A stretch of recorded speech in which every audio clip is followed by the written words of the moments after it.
kisah yang sangat luar biasa, tobatnya Tha'labah radhiyallahu anhu.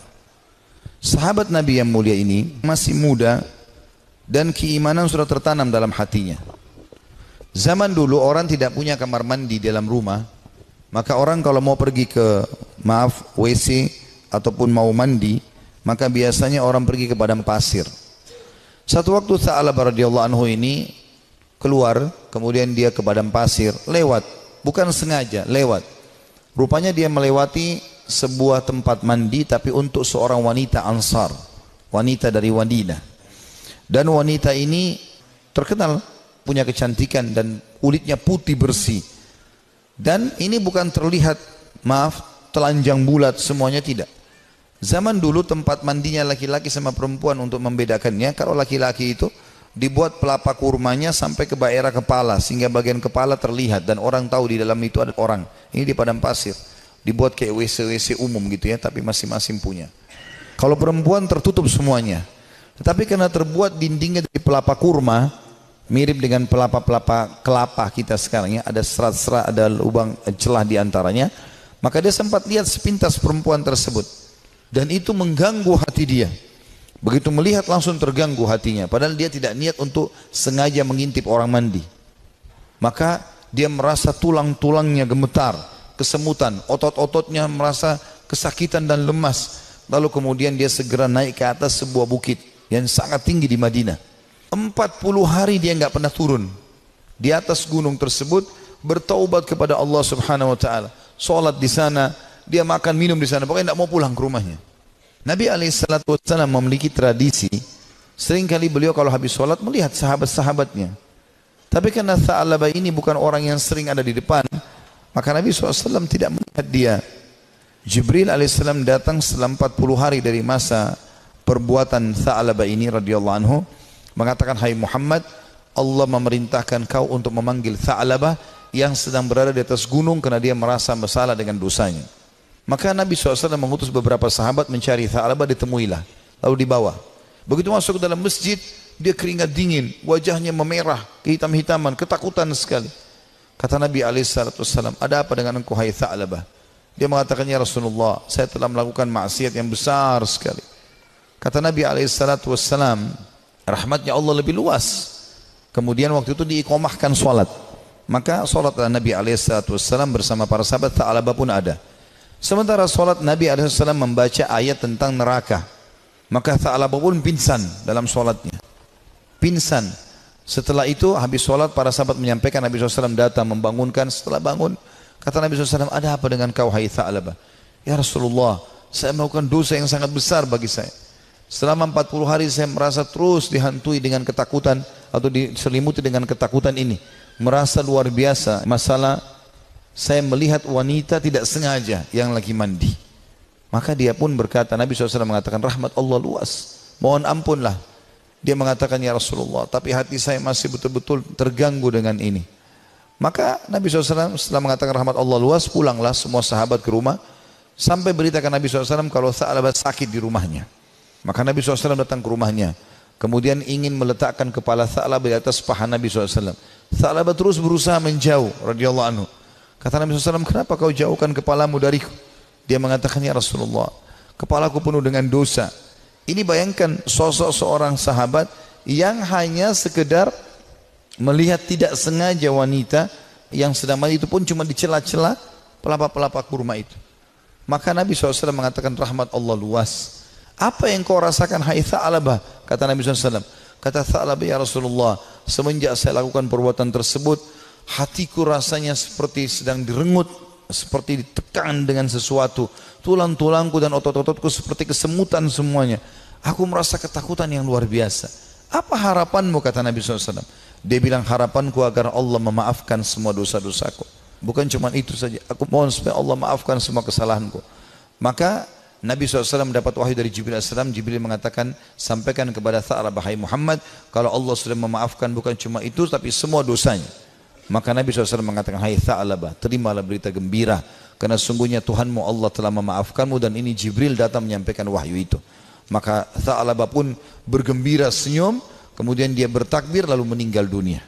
Maka pada saat dia wafat, teman-teman sekalian radhiyallahu anhu, sahabat Nabi yang mulia, saking takutnya dengan Allah sampai mati, meninggal, ajalnya datang.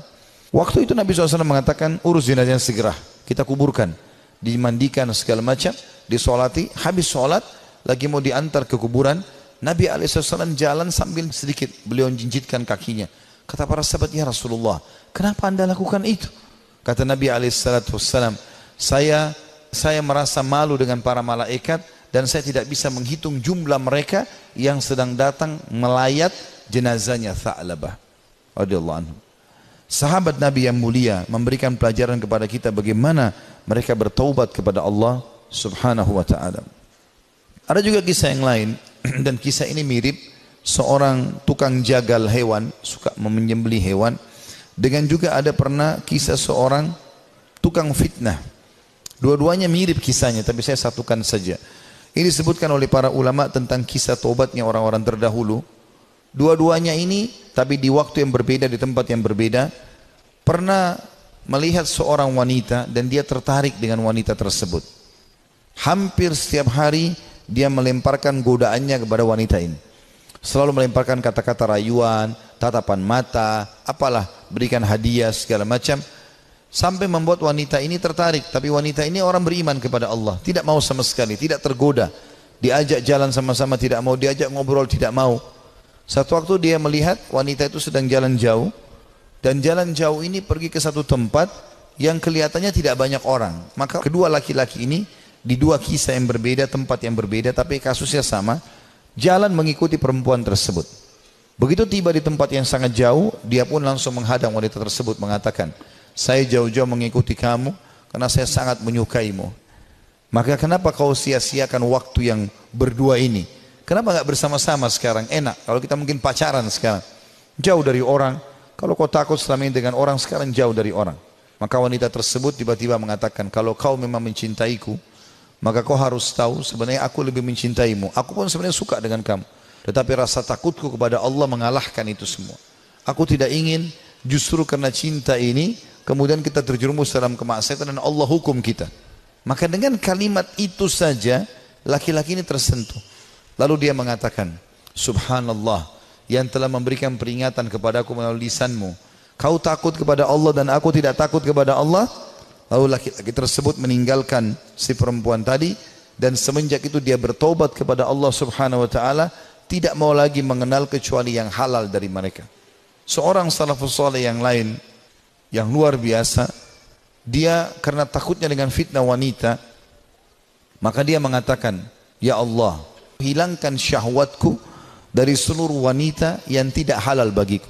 Maka dia mengatakan, demi Allah, Allah kabulkan doa saya sehingga tidak ada syahwat kecuali pada istri saya saja, pada yang halal, dan tidak ada bedanya antara wanita yang tidak halal bagiku dengan sebuah tembok. Artinya betul-betul mereka ingin menjaga diri dari perbuatan yang salah. Ini kenapa saya sebutkan banyak kisah anak muda, karena memang anak-anak muda yang banyak terjerumus dalam kemaksiatan, karena mereka punya potensi, energi, banyak sekali kesempatan, dan ingin tahu sesuatu itu lebih besar daripada orang yang sudah berumur. Walaupun memang orang berumur pun bisa terjadi, tapi umumnya orang kalau sudah tua khawatir berbuat dosa. Maka ada seorang anak muda selalu berbuat maksiat di zaman Nabi Musa alaihissalam, sibuk dengan dosa-dosa yang dia lakukan. Setiap hari diingatkan, Nabi Musa tidak mau tahu. Sampai masyarakat dari Bani Israel pun sudah merasa ini orang tidak ada lagi solusinya nih. Maka mereka mengeluh kepada Musa alaihissalam. Allah pun berfirman kepada Musa melalui Jibril alaihissalam, usir anakmu itu dari negerimu, tidak boleh lagi ada di sana dia. Maka Musa alaihissalam menyampaikan kepada Bani Israel, kalau Allah sudah menurunkan firman-Nya menyuruh anak muda ini diusir. Maka anak muda pun itu diusir dari kota tempat Nabi Musa alaihissalam dengan Bani Israel tinggal. Terus saja dia jalan sampai tiba di sebuah padang pasir yang luas. Kemudian dia merasa dirinya sakit, lemah, terpukul karena jauh dari orang-orang.